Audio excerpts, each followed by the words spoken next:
Itu materi umroh yang akan disampaikan oleh Umi Haji Didah yang bersedia.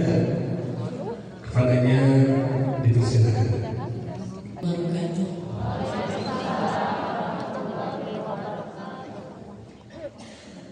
Alhamdulillah, alhamdulillahilladzi farada 'alaina al-hajja wal umrah lillah.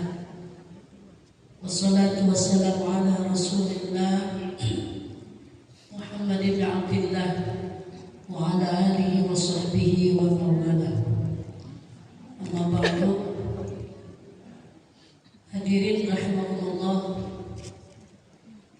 Alhamdulillah kita semuanya ditakdirkan oleh Allah Subhanahu wa taala pada hari ini bisa mendapatkan manasik. Mudah-mudahan manasik ini bukan kali pertama. Tidak cukup waktu hari ini untuk menyampaikan semua materi. Jadi ibu-ibu dan bapak-bapak, juga kami juga terdiri dari semuanya. Mohon maaf saya tidak menyapa lagi satu persatu karena waktu. Yang jelas mulai hari ini kita harus terus belajar. Al-ilmu imamun amal. Ilmu adalah pimpinan amalnya. Alhamdulillah ibu-ibu lebih banyak dari bapak-bapak. Karena itu kami diberikan kesempatan hakikatnya oleh Allah Subhanahu wa taala untuk membimbing, ikut menjadi pembimbing ibadah umroh. Mudah-mudahan keberadaan para bidadari yang ada di sini bisa memaksimalkan kesempatan yang ada. Baik.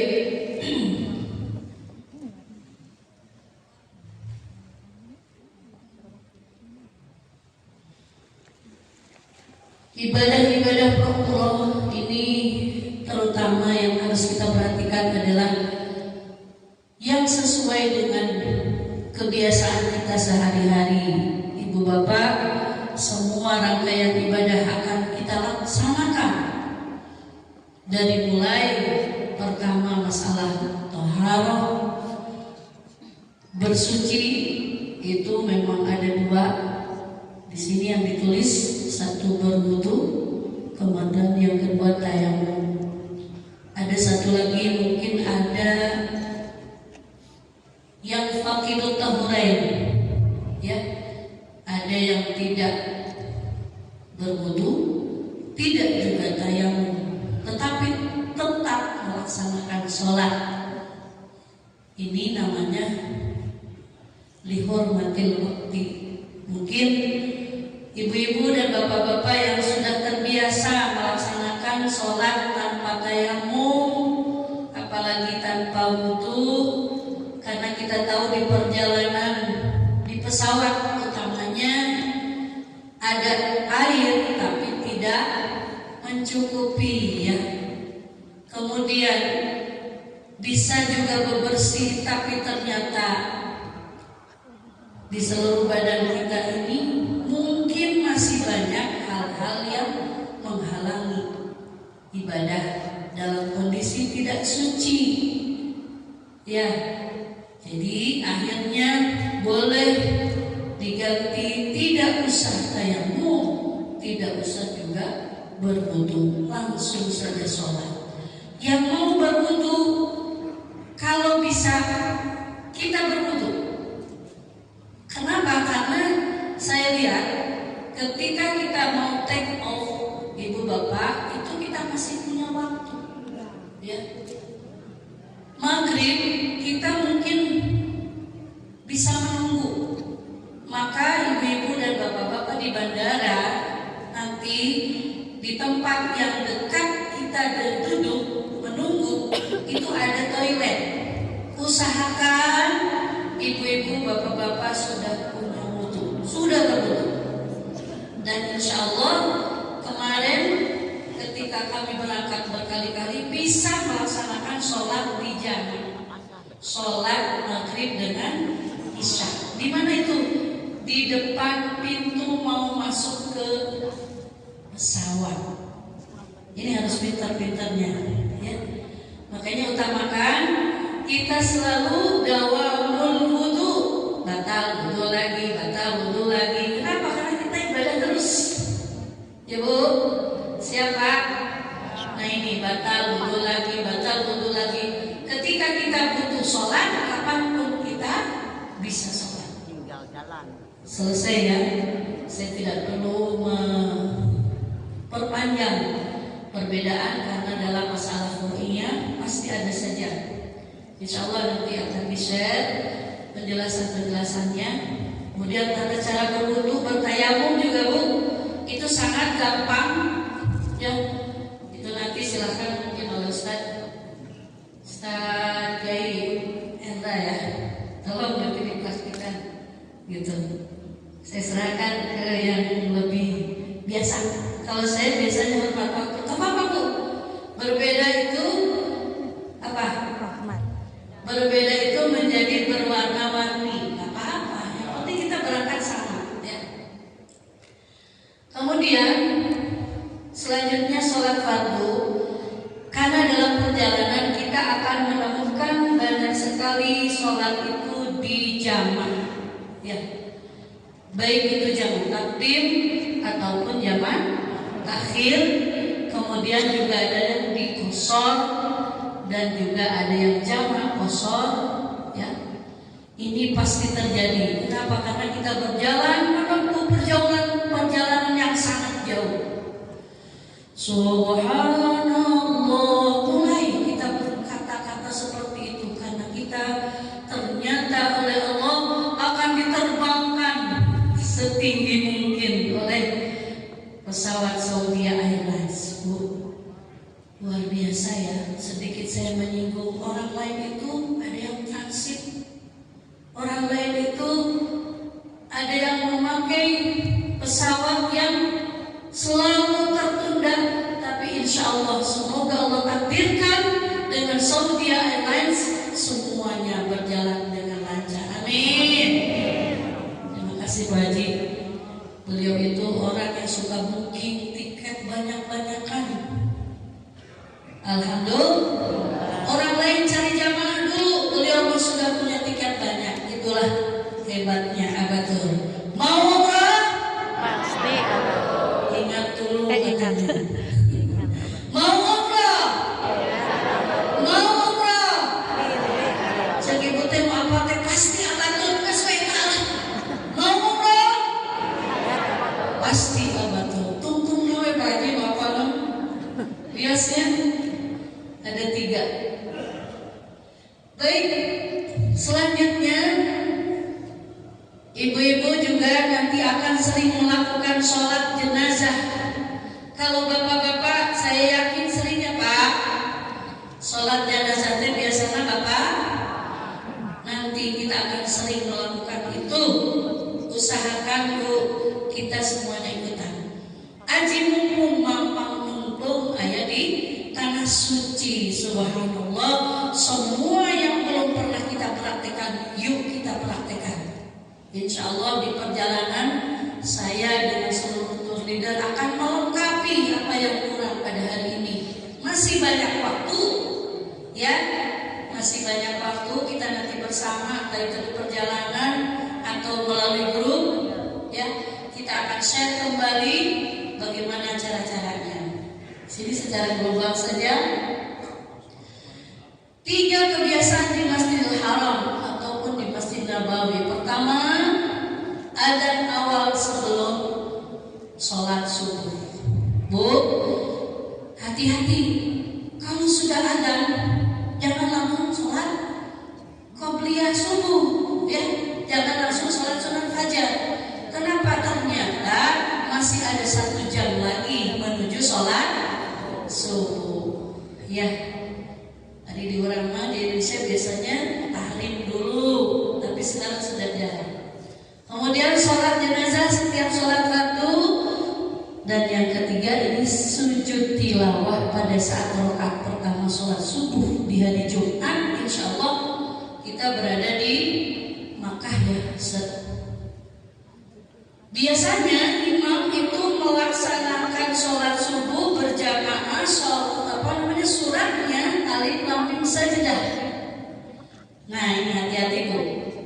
Ya, ketika kharru sujada wa rukiya, kita teh ruku.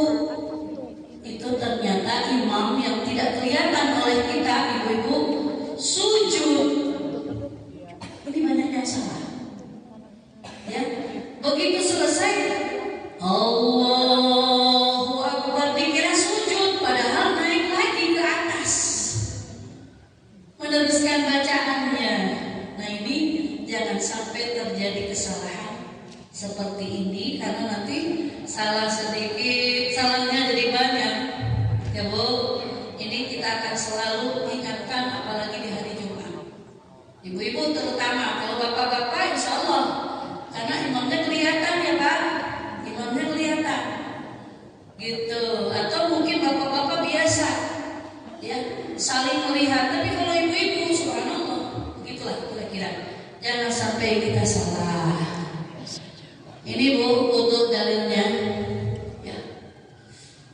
Bismillahirrahmanirrahim. Ya ayyuhalladzina amanu idza kuntum ilas salati fagsilu wujuhakum wa aydiyakum ilal marafiq wamsahu bi ru'usikum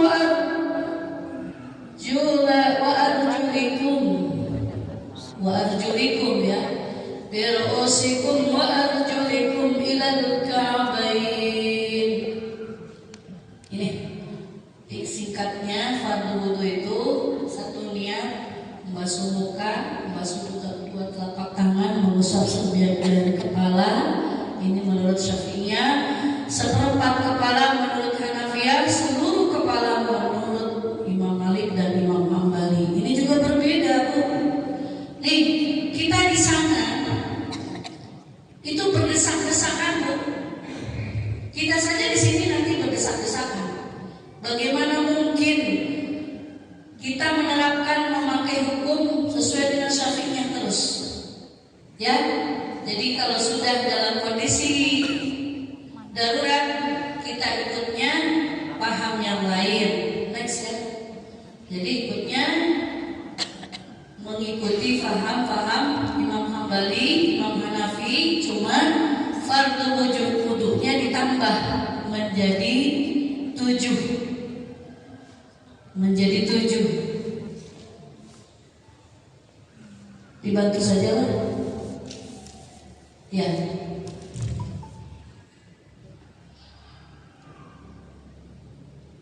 Langsung Pak. Next. Ini syarat langsung ya. Ya ini sangat perlu ya.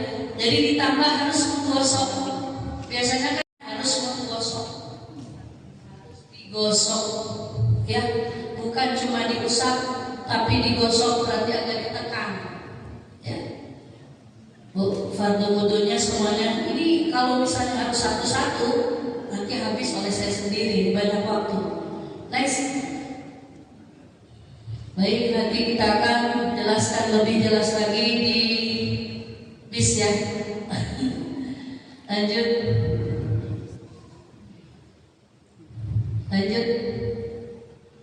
Nah ini niat sholat jamaah ya. Barangkali bagi ibu-ibu dan bapak-bapak yang sering bepergian jauh, insya Allah ini sudah menjadi kebiasaan ya. Yang tadinya sholat zuhur 4 rakaat menjadi 2, asar 2 rakaat menjadi 4 rakaat menjadi 2. Bagaimana niatnya? Usalli fardal zuhri raka'ataini qasran ya. Kalau mau dikosor saja lillahi ta'ala. Karena kita sering berjamaah, jangan lupa doa niat menjadi makmum. Awas Bu ya. Kita akan selalu berjamaah. Ini penting. Jangan sampai kita tidak niat di hati ikut berjamaah. Jadi mohon maaf sekali lagi ibu-ibu terutama yang jarang berjamaah, ketika kita berjamaah harus niat menjadi makmum, karena sholat kita selalu berjamaah. Sholli fardhu subhi raka'ataini mustaqbilal qiblati, itu tidak wajib tapi makmuman. Ya, sholli fardhu dhuhri, ya, raka'ataini, kalau misalnya tidak dijamak berarti raka'atin biasa makmuman. Ya, jangan sampai lupa. Baik, next. Ini salat jenazah. Salat jenazah ini juga biasanya jarang dilakukan oleh ibu-ibu, tetapi bapak-bapak sering. Satu niat berdiri bagi yang mampu membaca takbir 4 kali, Al-Fatihah. Kemudian setelah takbir pertama membaca surah Al-Fatihah. Takbir kedua itu membaca sholawat. Sholawatnya sholawat yang mana, Bu? Sholawat Ibrahimiyah. Ya, sholawat ketika kita tahiyat di akhir. Allahumma sholli ala sayyidina Muhammad. Ada yang tidak suka pakai sayyidina, boleh. Allahumma sholli ala Muhammad wa ala ali Muhammad. Kalau kita di sini biasanya pakai sayyidina, silakan. Allahumma sholli ala sayyidina Muhammad wa ala ali sayyidina Muhammad kama shallaita ala sayyidina Ibrahim, itu ya yang dibaca. Dugi ketika fil alamin innaka hamidum majid, itu dibaca setelah takbiratul takbir yang kedua. Selanjutnya takbir yang ketiga membaca, mohon maaf yang pertama Fatihah dulu. Kumpul di tisra aja Mas Kiai. Setelah takbir pertama baca Fatihah, takbir kedua baca sholawat, yang ketiga baca doa.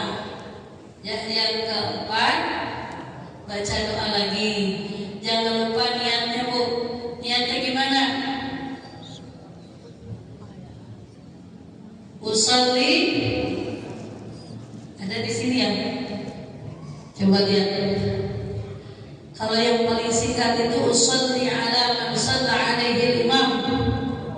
Ya, next. Kamu.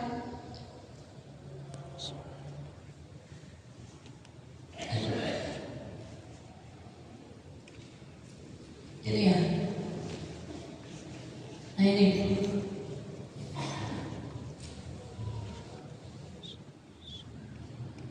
Usalli ala hadzal mayyit arba'a takbiratin fardhu kifayati ma'muman lillahi ta'ala. Ini terlalu panjang, kita singkat saja.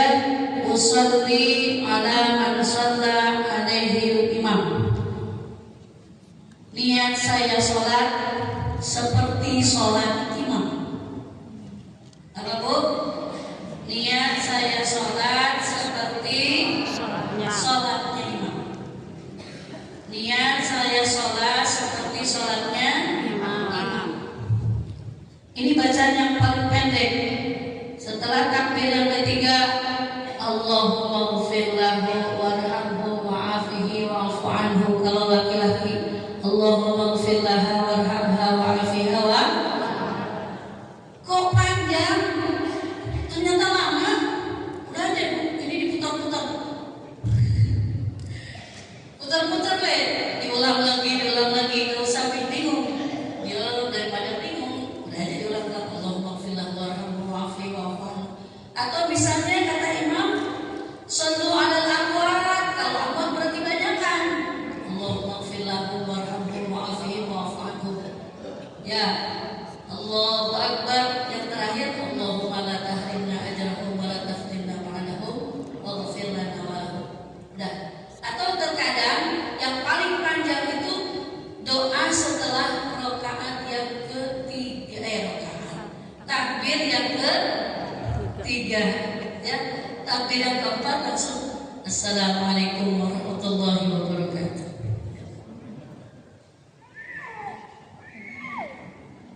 Kemudian ini ibu-ibu, bapak-bapak, mari kita laksanakan banyak sholat.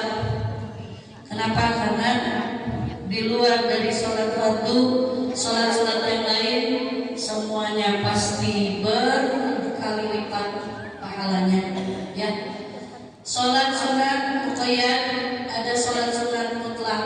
Sholat sunat muqayyad itu adalah sholat yang memiliki waktu tertentu, sedangkan sholat sunat mutlak tidak memiliki waktu tertentu, bisa kapan saja, namun bukan pada waktu yang haram. Ini kapan? Di Masjid Nabawi. Kalau di Masjidil Haram tidak ada larangan, kapan pun boleh sholat. Di Masjidil Haram tidak ada larangan, kapan pun boleh sholat. Sholatnya sholat apa? Terutama kalau saya menginginkan ibu-ibu, karena kita sering ya, ada yang namanya haid, ada yang namanya nifas. Kita sering kodok sholat, setuju nggak? Iya. Pasti kita pernah ya tidak sholat, pernah meninggalkan sholat. Bapak-bapak pernah nggak? Dihajar, terutama ya yang disengaja itu, ya wayangnya harus diganti. Makanya saya ingin mengajak, yuk kita perbanyak setelah atau sebelum sholat fardu foto. Kan 1 rakaat di Masjid Nabawi sama dengan 1000 rakaat. Ya, kalau di Masjidil Haram 100.000 rakaat, subhanallah. Luar biasa. Jadi kalau di Masjidil Haram di waktu-waktu yang diharamkan kita masih tetap sholat. Kapan itu? Pertama, setelah sholat subuh. Di luar Masjidil Haram tidak usah sholat lagi apa-apa, kecuali ada ya kalau foto kapan saja boleh. Ya. Kedua, ketika matahari terbit. Ketiga, ketika waktu istiwa atau matahari tepat di atas kepala kita. Yang keempat, setelah sholat asar. Yang kelima, ketika matahari terbenam di ufuk barat. Di luar Masjidil Haram tidak usah kita melakukan sholat sunat, ya, kecuali yang punya sebab, seperti ada gerhana matahari, ya, tuh yang tadi. Sholat sunnah yang akan kita lakukan, Bapak Ibu, sebelum kita berangkat jangan lupa sholat safar, ya. Nih, salat safar ini subhanallah sangat baik kalau kita lakukan. Man kharaj, siapa itu? Idza kharajta min manzilika fashalli rak'atain tamna'anaka.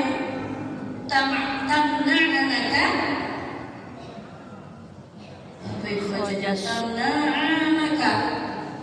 Ini kurang kelebihan alif apa ya?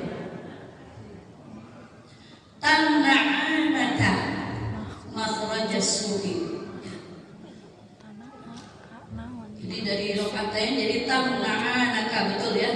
Idza kharajta, ketika engkau keluar, min manzilika, dari rumahmu, fashalli rakaatain, kemudian salat 2 rakaat, tamna'anaka, maka salat 2 rakaat itu akan memeliharamu, ya, makhrajas su', ketika keluar dari kejahatan, ya, akan memelihara ketika keluar kita dijaga dari kejahatan.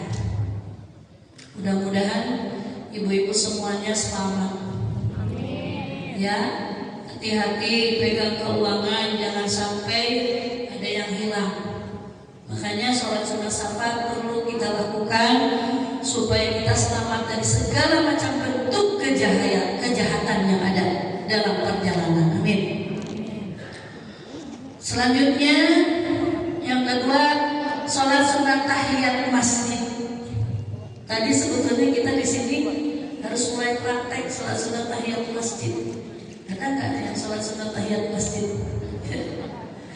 Iya. Akhirnya usang tadi gitu, sebenarnya sholat sunnah tahiyat masjid dimanapun yang namanya Baitullah, rumah Allah, masjid, kita hormat dengan melakukan sholat sunnah 2 rakaat. Itu. Kemudian yang ketiga salat sunat awabin, yang keempat tahajud, yang kelima duha, yang keenam hajat, 7 taubat, 8 mutlak.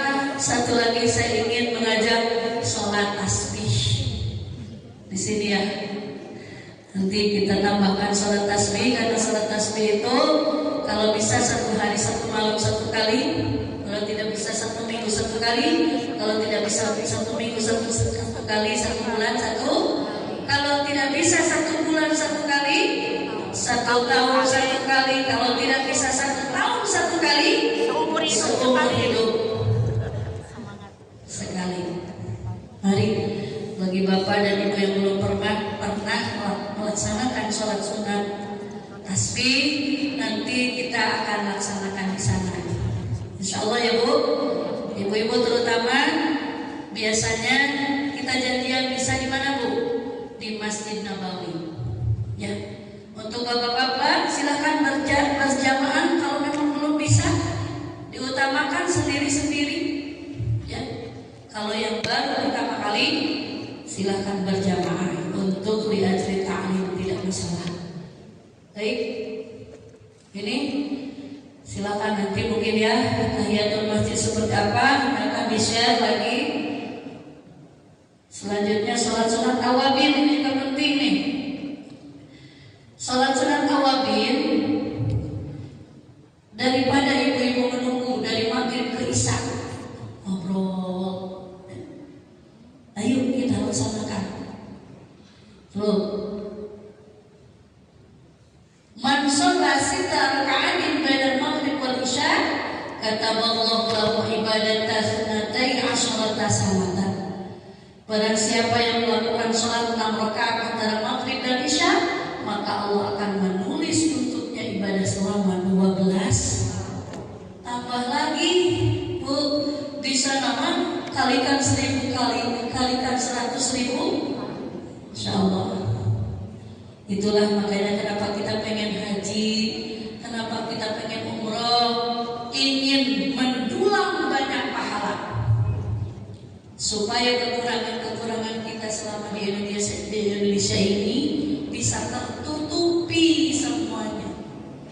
Kembali ke hadirat Allah, banyak teman yang akan menemani kita dengan amal soleh yang kita lakukan di tanah suci utamanya. Amin.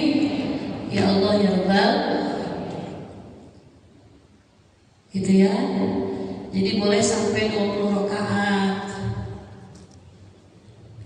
Sholat tahajud mangga, itu sudah biasa. Sholat duha kalau bisa, sholat duha kita praktikkan berapa rakaat Bu? 12 rakaat. Ya. Di sana kita mau ngapain sih? Kita mau menunggu waktu. Waktu apa?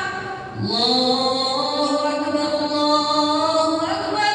Itu yang kita tunggu. Ya. Nunggu waktu sholat. Terus menunggu waktu sholat, terus menunggu panggilan Allah dengan azan. Baik, sholat duha mudah-mudahan bisa kita laksanakan semaksimal mungkin ya. Nah ini juga sholat hajat Bu, kita banyak keperluan bisa kita laksanakan, terutama di mana? Di Masjid Nabawi di Raudhah. Sholat tahiyatul masjid jangan sampai tidak dilanjutkan kalau memang memungkinkan sholat hajat. Ya, kapan kita banyak berdoa? Ketika sujud.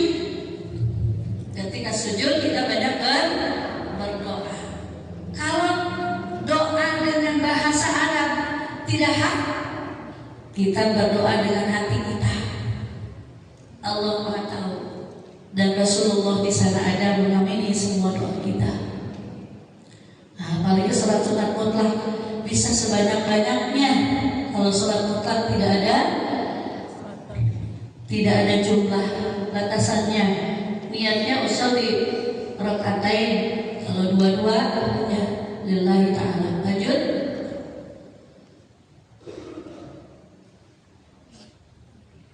Langsung selesai. Sudah ya. Baik, sampai di sini mungkin ada yang mau ditanyakan ibu-ibu, bapak Bapak-bapak? Ada waktu 10 menit lagi. Saya ingin memberikan juga sedikit tips ya untuk ibu-ibu yang tidak mau haid. Di sana pengennya suci terus. Kenapa? Karena tidak mau ketinggalan. Di sana pengen terus bisa sholat, di sana pengen terus bisa beribadah. Jangan sampai ada yang tertinggal di kamar karena gara-gara masih haid.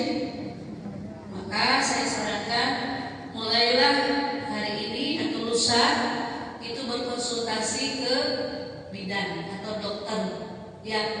Atau yang paling gampang, ibu-ibu beli yang namanya obat penunda haid ya.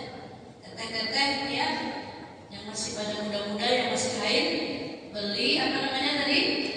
Obat penunda haid. Yang saya kenal itu ada Rivolut N, itu yang paling gampang didapat dimanapun, termasuk di sana nanti bisa ya. Diminumnya itu harus tepat waktu. Saya sarankan di sini jam 9. Kenapa? Karena nanti akan mundur. Di sana jam 5. 9 dikurang 4, berarti di sana jam 5. Ya, jam 9 pagi kita minum, nanti jam 9 malam kita minum lagi. Ya, nanti berarti di sana, di Saudi, di Makkah, di Madinah, itu waktunya jadi mundur 4 jam. Jam 5 pagi, jam 5 sore. Jam 5 pagi, jam 5 sore. Ya, seperti itu. Jangan sampai telat setengah jam pun. Apalagi masa subur, dikhawatirkan nanti ngeplek ataupun justru kebobolan. Nah, ini hanya syariat saja. Kenapa saya sarankan seperti ini? Karena waktu kita cuma 9 hari. Ya, ingin full di sana, kita ikhtiar. Siap, teteh-teteh? Ya. Kalau bapak-bapak mah tidak diurus, salah jadi mayat. Insya Allah. Apalagi mungkin ada yang mau ditanyakan? Ya, mangga. Oh iya, niat membadalkan untuk anak.